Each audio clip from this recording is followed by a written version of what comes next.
আমাদের গ্রামের কৃষক জমির উদ্দিন, বয়স ৫০-এর বেশি।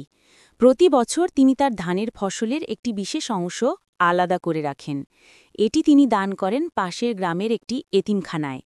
একদিন তার ছেলে সজীব তাকে জিজ্ঞেস করল, বাবা, আমরা নিজেরা তো খুব বেশি সচ্ছল নই, তারপরেও আপনি প্রতি বছর এত ধান দান করেন কেন?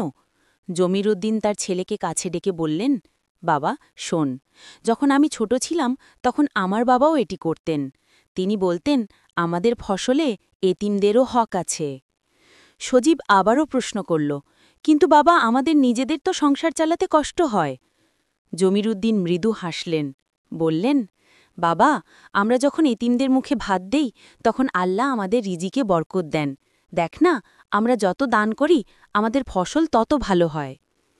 কিছুদিন পর এতিমখানা থেকে কিছু শিশু জমির উদ্দিনের বাড়িতে এলো। তারা তার জন্য একটি ছোট্ট অনুষ্ঠানের আয়োজন করল। তারা কুরআন তিলাওয়াত করল এবং তার জন্য দোয়া করল। এতিম একটি শিশু বলল, চাচা, আপনার দেওয়া ধানের ভাত খেয়ে আমরা বড় হচ্ছি, আমরা আপনার জন্য দোয়া করি এভরিডে। জমির উদ্দিনের চোখে পানি এসে গেল। তিনি বললেন, বাবাদের, তোমাদের দোয়াই আমার সবচেয়ে বড় সম্পদ। গ্রামের অন্য কৃষকরাও জমির উদ্দিনের কাজ দেখে অনুপ্রাণিত হল। এখন অনেক কৃষকই তাদের ফসলের একটি অংশ এতিমখানায় দান করেন।